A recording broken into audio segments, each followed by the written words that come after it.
According to Hindu lore, Maharaja Dushyanta was a king during the Chandravanshi dynasty who shot a deer with an arrow during a hunting expedition. The deer was gravely wounded and hightailed it to a monastery. The Maharaja followed the blood trail and pulled up to the monastery, expecting to corner and finish off the deer. Instead, he saw a babe named Shakuntala watering plants.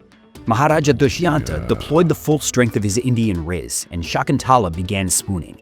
They got married immediately with no prenup. Sometime later, Shakuntala was so consumed by the thoughts of her beloved husband that she failed to notice a great sage named Durvasa approaching her. Lost in her thoughts, she failed to render a proper greeting to the sage, who got mad salty about the snub. For this massive mistake, Sage Durvasa drew his magic nightstick and cursed Shakuntala to be forgotten by her husband. The curse was so OP, it sucked the king's memories of Shakuntala straight out of his brain like Kirby. As Shakuntala's companions beguiled the sage, he agreed to nerf the curse, such that the king would get his memories back if he were to see a token of their love. All Shakuntala had to do was stick to the plan and render her wedding ring unto her husband.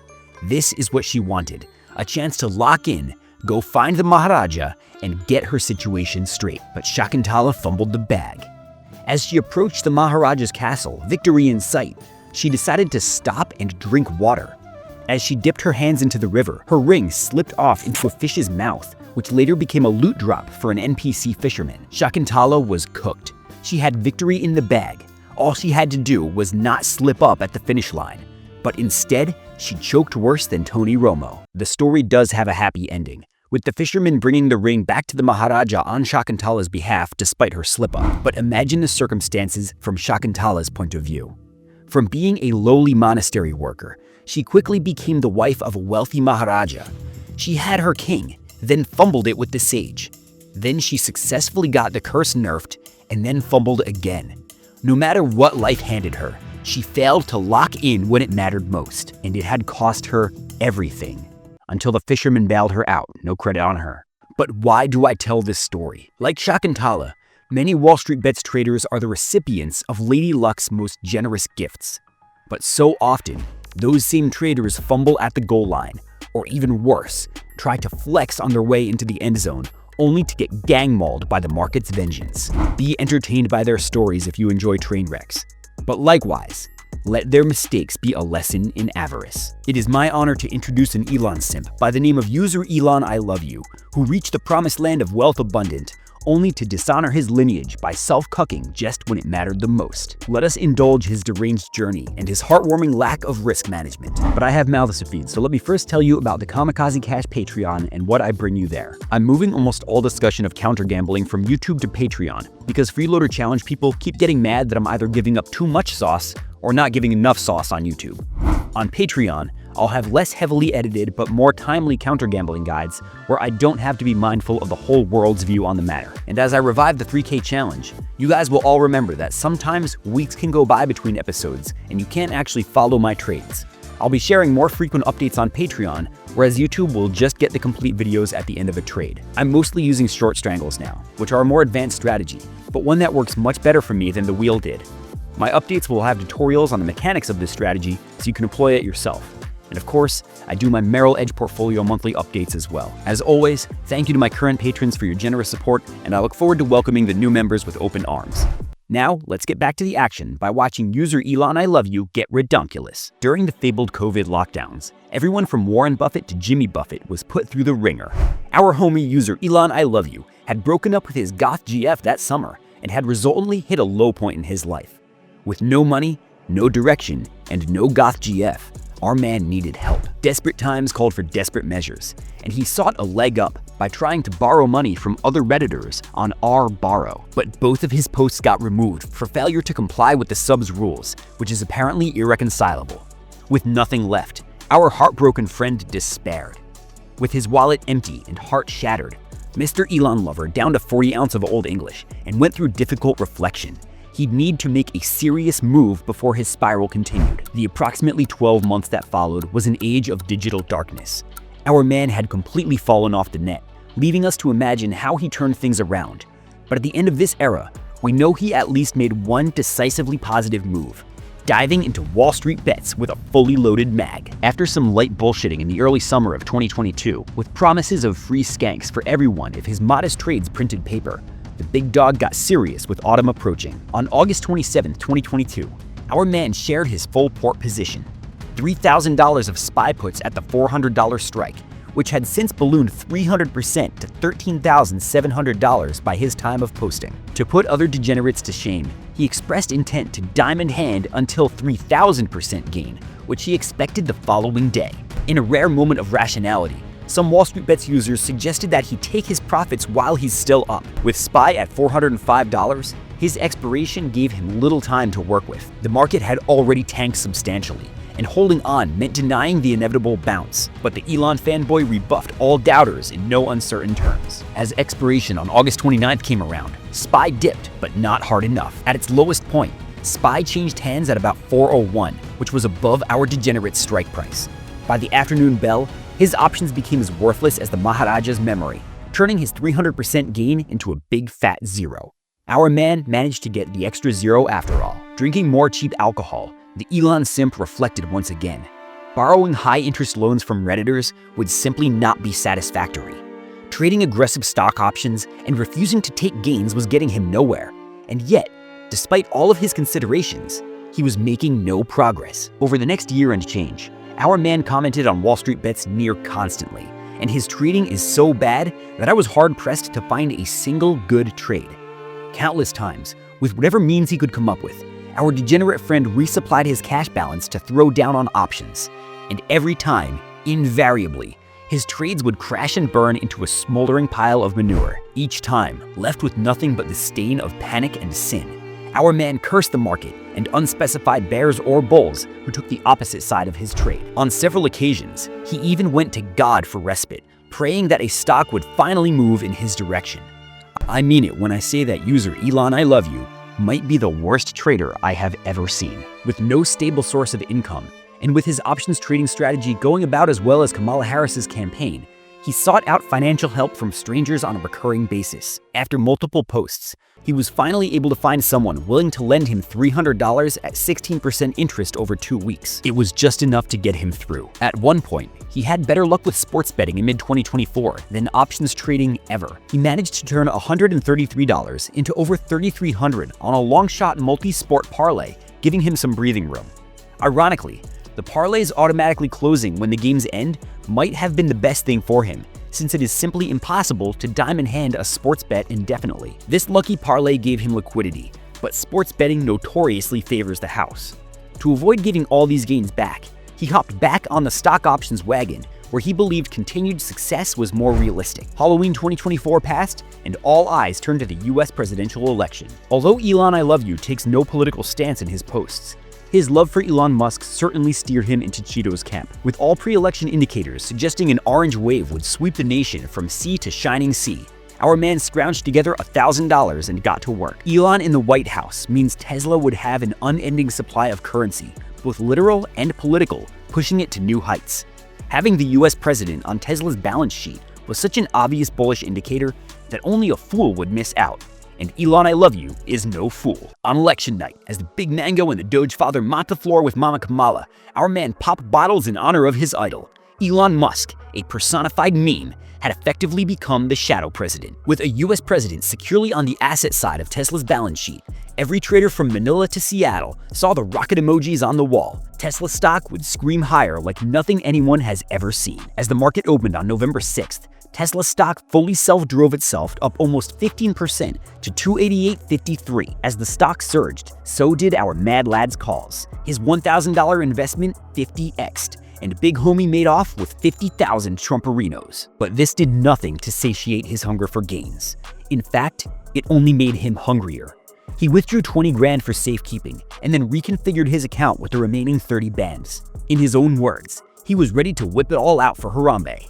Either claim Valhalla or get cut off at the gate. On November 8, 2024, armed with the remaining 30K, Papa Love Shack YOLO'd into Coinbase calls at the $300 strike, paying $303 for each contract. Expiration was just 1 week later on November 15th. At the time, Coin had already burned higher by about 40% on expectations that Cheeto and the Muskrat were crypto bros and would therefore endorse crypto. It was an appropriate move, given that Trump had already sponsored a shitcoin bearing his name. Fellow WallStreetBets traders mocked him for his late trading, as he surely set himself up to get blindsided by a much-needed pullback. No doubt, after already cruising 40% higher in less than a week. Did Coinbase have any gas left in the tank? Our Elon fanboy was about to find out. Seizing on a Cheeto victory and Muskrat's non-stop crypto fanboying, traders aped into shares of crypto exchanges, expecting the SEC to finally embrace the future of finance. With TechBro wind in its sails, Coinbase surged another 20% to $325. By November 11th, just 2 days later, Coinbase was toying with $335, putting our man's calls deep in the money. His contracts were now worth $3,863 a pop, marking a more than 10x increase. His $30,000 YOLO transformed into a whopping $350,000 gain in just 4 days. A month prior, he was borrowing money from strangers on Reddit, and here now, he was eclipsing a board-certified physician's annual salary. But is this enough to satisfy a madman's need for perverse levels of gains? Absolutely not. After achieving some well-deserved post-nut clarity, the Elon fan went through reflection and determined that 6 figures was hereby bitch-ass. To become the baller he always knew himself to be, he set for himself the standard $1 million net worth target, given that he had already YOLO'd from $1,000 to $380,000 in just 2 trades. A triple from here would certainly be trivially easy. He resolved to hold longer, aiming higher. With Bitcoin poised to break 90K, his calls were certainly going to print overnight, breaking to new highs by market open. As he slept soundly, Bitcoin continued to trade hands, but the digital gold hit resistance at 90,000 several times, ultimately backing off by sunrise. Our big homie's calls lost half their extrinsic value overnight, and although the gains were still remarkable, his 380K portfolio had taken a haircut to 270K. In an oddly level-headed move, Love Shack withdrew 170K as the end of the year was approaching, and he intended to use this cash to pay taxes on his coming $1 million of gains. Although this left him with only $170,000 left, this is no small sum, and even a modest 6-bagger would put him in the 2 comma club. Millionaire status was just around the corner. Still within the spicy realm of crypto, our man read convincing DD by MicroStrategy chairman Michael Saylor, who has consumed all available Bitcoin Kool-Aid. According to GigaChad Saylor, Mango and Musk would establish a national Bitcoin reserve, and therefore MicroStrategy would continue to stack Satoshis left, right, and center. This was all our man needed to hear.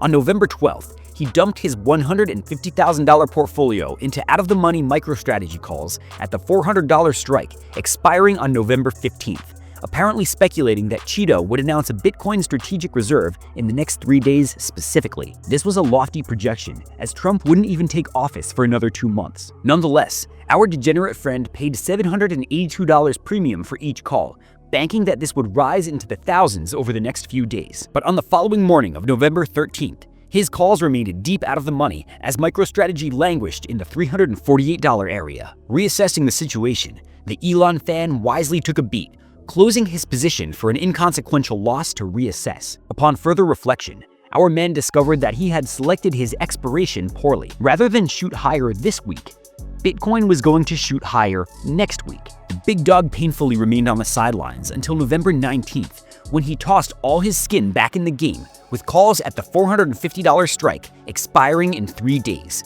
Now, with his timing fixed, it was blue skies ahead. For having such powerful cojones, the big shot was rewarded. As Bitcoin pumped, MicroStrategy yeeted to over $433 on the same day, granting him a lavish gain of almost $125,000. But our man's sights were not set on the moon, but rather the rings of Uranus. He diamond-handed his gains and held onto his $270,000 position on MicroStrategy. This time would surely be different. The following morning on November 20th, Papa Saylor came through bigly. MicroStrategy announced almost $1 billion more worth of 0% convertible notes to raise funds to buy more Bitcoin. The stock went sailing to $500 for the first time ever. Papa Love fell to his knees in awe, for this announcement and subsequent pump was the grace of heaven. With boldness unmatched, our man closed his MicroStrategy calls for a huge gain of $450,000 and then rolled the entire position to the at-the-money strike of $500, thereby turning his delta into more gamma, a move befitting only the most bullish traders. He paid a spicy premium of over $2,500 for the calls, pushing the break-even price to $525.50. But with the stock mooning as it was, failure was not on the table. With his portfolio sailing to the stratosphere, the 2 Comma Club was well within arm's length. And very briefly, the big dog was right. As though Pluto himself blessed our degenerate trader, the stock opened at 535.63. Brochacho's calls were once again deep in the money, with serious extrinsic value juicing options prices immediately after open. Elon Lover's portfolio crossed $1 million within seconds of the morning bell, but the stock moved so fast that he couldn't lock in. By the time he was done clicking buttons, the 2 Comma Club had eluded him, but he still closed out with over $826,000. His timing could not have been better. Just as Big Homie sold his positions, Andrew Left's hostile firm Citron was preparing to unleash something explosive. At 9:43 a.m., Citron declared that since investing in Bitcoin had become so easy that even Robinhood apes could do it without leaving the app, buying shares of MicroStrategy was no longer the default way to buy Bitcoin. MicroStrategy's price was therefore fundamentally detached from Bitcoin, and all the extra price was just bloat. Although bullish on Bitcoin, Citron shorted MicroStrategy, suggesting that even Michael Saylor should realize his stock was overpriced. Unbeknownst to him, Papa Love had a razor-thin window to lock in profits before everything turned upside down. If he had blinked, he'd be stuck watching Citron's tweet slice MicroStrategy to ribbons to close at under $400. His break-even would be nowhere in sight, and his $455,000 would vanish faster than the Maharaja's memory of Shakuntala. The angels were clearly with him. That afternoon, as MicroStrategy bled out in the rearview mirror, it was time to finish the job. The big dog's burning desire to create generational wealth drove him to his one true love, Elon Musk's Tesla. With Musk pulling the strings behind the scenes, there was no doubt that Tesla would not only be a safe bet, but a prudent one. With $723,000 out of his $826,000, he bought Tesla calls at the $350 strike, expiring 9 days later on November 29. But the love affair was troubled early on.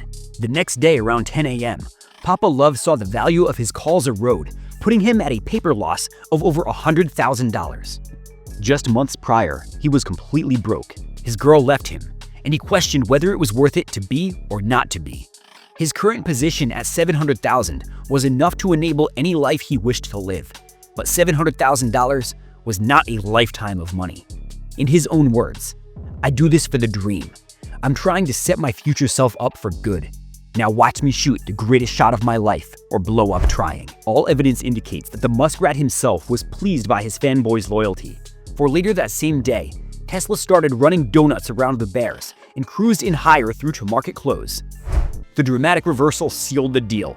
Papa Love Shack's $100,000 loss had transmuted into a profit of almost $440,000, and his portfolio finally broke past the $1 million mark. The Doge father smiled at his brave soldier from the White House steps. The job was done, and user Elon I Love You could ride off into the sunset, vindicated of all transgressions. And ride off into the sunset he did, for about 2 hours. After ordering 1 kilogram of crab rangoon and a bottle of expensive sake for lunch in celebration of his new life, the newly minted millionaire reflected on the impact of taxes once again. Although he had set aside $150,000 already, making $1 million in a year would require more than $150,000 in tax. His taxes would likely exceed $300,000, and if he were to set aside the additional $150K, all of a sudden, his Robinhood account would no longer be over $1 million. But rather closer to $850,000. This was simply unacceptable. With Uncle Sam ready to lay thick shaft, there could be no doubt. User Elon I Love You would abandon his crab rangoon and deploy once more into the trenches. His weapon of choice? MicroStrategy. Geared up with $937,000, the big dog full-ported into MicroStrategy calls at the $460 strike, expiring on the 29th. He had 6 trading days to puncture into the 2 Comma Club, IRS be damned. Over the weekend, he sat tight, following Bitcoin as it almost made it to $100,000 before getting slapped down to $98K. Over and over again. The disappointment of Bitcoin failing to break the 6-digit club had traders spooked that just as Bitcoin failed to reach 20K in 2017, so too would it fail to break this new milestone. On Monday, November 25th, MicroStrategy opened at around $440, but immediately tanked to $415 within minutes of the bell, which was a far cry from our man's break-even price of $507.70. With what he believed was 4 trading days left, Big homie needed Saylor to post a good 22% gain just to break even. But he was blindsided by the fact that the market would be closed that Thursday for Thanksgiving and close early on Friday. 4 calendar days was in fact only 2.5 trading days, forcing extrinsic value to melt off his position rapidly. As theta decay and volatility crush did their thing, the losses piled up with unprecedented speed. By 9:35 Eastern, our man took a loss of $440,000. His pursuit of that last 150K had cost him almost 3x that amount. But this was not the time to despair. It was time to dive back in and earn it all back. By this point, many WallStreetBets traders had been telling him to stop trading so ridiculously and buy an index ETF. Our vindictive trader, finally taking this advice to heart, decided to indeed buy SPY at the money calls expiring in 2 days. At the time, SPY was trading for about $597.50. With a full port of calls at the $601 strike, it would only take a small bump for our man to be indemnified of his losses. But it would not be so. Within an hour, SPY inversed the big play, and the struggling trader had lost another $100,000 before throwing in the towel. Now, just under $500,000 in his portfolio, our hero flipped back to MicroStrategy and also bought Bitcoin miner Mara, putting it all in the crypto sphere once again. To his credit, the position did rise, bringing him back to over $500,000 at the time of his post. But his fellow traders mocked him relentlessly. Accusations of diversifying losses, revenge trading, and being a buffoon did nothing to slow him down, for he was on a mission, and he would not fail. With his steadfast refusal to give up on his dreams, he was ready to either break through the gates of Valhalla or end up putting fries in a bag at Wendy's. A straight-up visionary in risk management, he was confident that his 1 day to expiration calls on MicroStrategy and 1 week to expiration calls on Mara would bring him glory once again. The following day on November 26th, in a graceful show of transparency, our big dog revealed that he shit the bed. He had bailed on both MicroStrategy and Mara after getting gaped by more losses, crushing his portfolio again to $350,000. He says, "I am now thinking more clearly and entered a trade with all the money I have left." His statement finally started to show cracks in his confidence, as for the first time, he admitted to making horrible trading errors. Not that he's fixing them, but at least acknowledging them. Nonetheless, he reiterated that his comeback story was just about to begin, and with clarity of mind achieved, he purchased 3,000 Amazon calls at the $210 strike, 5% out of the money, expiring in 3 days, as having the additional time before expiration was in keeping with his personal risk tolerance. YOLOing almost all of his remaining money, he left just $60K aside as dry powder in case this trade failed, a marked contrast from his usual modus operandi of setting aside money for taxes in anticipation of good trading. At the following morning's bell, things got even worse. Bezos let our man down, and he suffered a loss of almost 50K. It is at this point that we truly see that our man was no longer trading to win, but trading to lose. He cut his Amazon trade right away, and seemingly with no DD, dropped it all into Tesla puts at an unspecified strike, possibly to inverse himself. He intended to hold his position for 1 week. Let us reflect for a moment on how hard Elon I Love You fumbled. He had hit his $1 million target. He was right where he wanted to be. But once he got those stars in his eyes, he became insatiable. His avarice for more and more gains led him not only to trade more, but to trade like shit.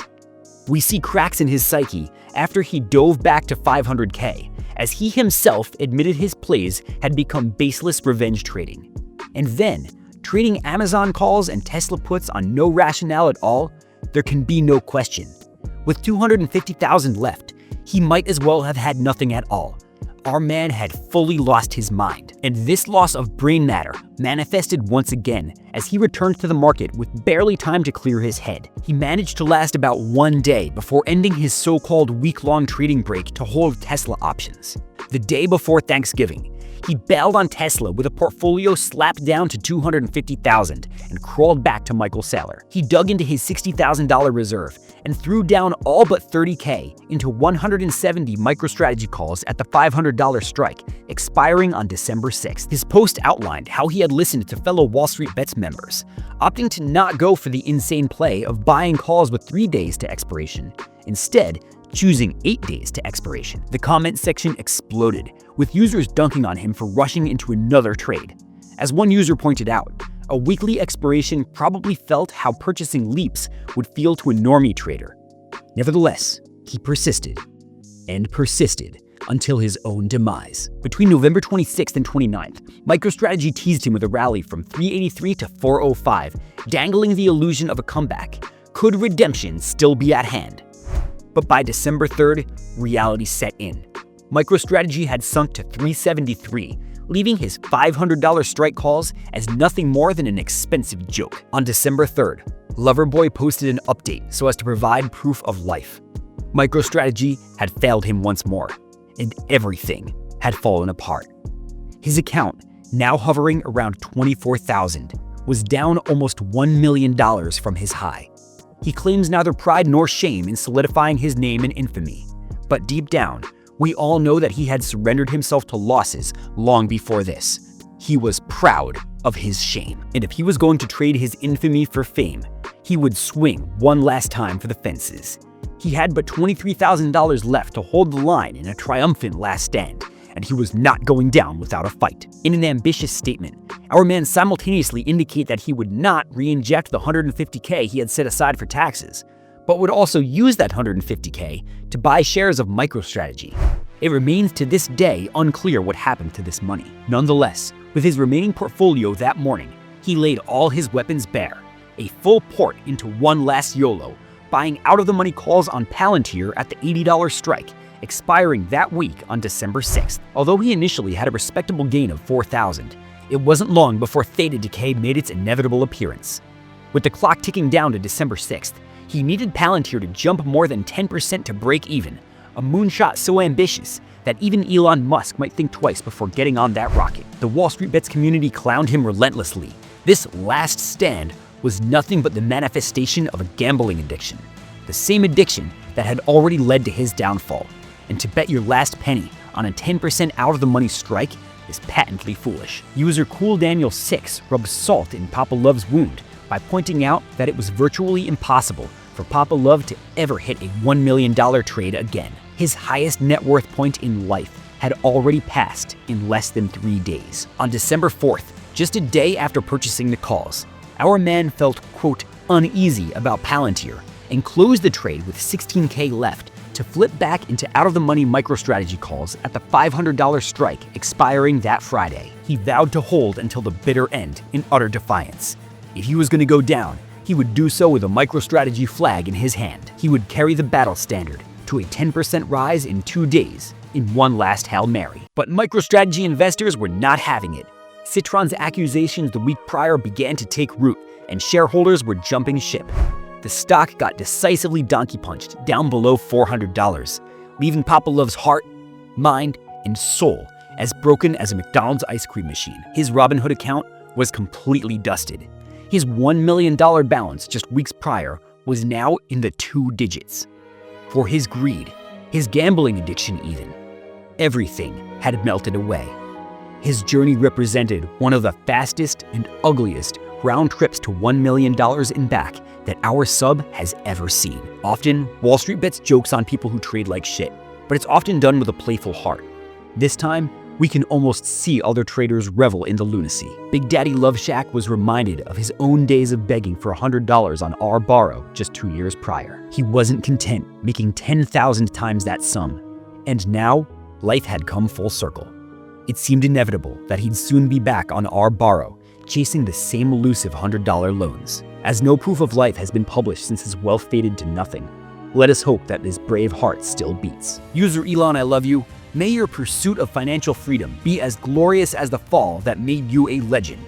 From 2 commas to 2 digits, we humbly welcome you to the WallStreetBets Hall of Fame. Please accept your crown and take your rightful place upon the throne of daring degeneracy. Who wants to be king? I hope to see you all in my free Discord server where we keep it real and wacky. Thank you all for watching.